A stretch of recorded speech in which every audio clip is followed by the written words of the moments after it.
Hello guys, চলে এসেছি আমি আবার একটা নতুন ভিডিও নিয়ে। তো আমি কি বলছিলাম এই সময় মনে নেই। তো আমি এখন ভয়েস ওভার দিচ্ছি। তো আমি চলে যাচ্ছিলাম পার্ক স্ট্রিটে। তো দেখতেই পাচ্ছ পার্ক স্ট্রিটের রাস্তা দিয়ে তোমাদেরকে আমি দেখাতে দেখাতে যাচ্ছি। এবং আজকে আমার ছোটোবেলাকার একটা বন্ধুর সঙ্গে দেখা হয়েছিল। তো আমি তোমাদেরকে দেখাবো সেই বন্ধুটাকে। তো তোমাদেরকে পরে দেখাচ্ছি। আগে দেখো, আমরা সেকেন্ড ব্রিজের ওপর দিয়ে চলে যাই পার্ক স্ট্রিটে। এটা ছিল 31 ডিসেম্বর।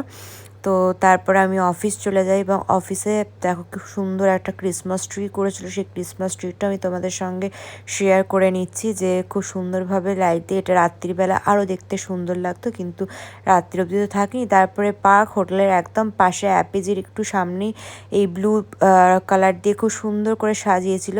এবং পার্ক স্ট্রিট মানেই রং চং করে সাজিয়েই রাখে। তারপর টুনি বাল্ব দিয়ে সাজিয়েছিল। আর আমার স্কুল কলেজ ফ্রেন্ডের সঙ্গে দেখা হয়ে গেছে উপমা। তো তার সঙ্গে আমি একটু কথা বলে নিলাম, গল্প করে নিলাম। দেখা হচ্ছে আবার অন্য কোনো নেক্সট ভিডিওতে। চলো টাটা।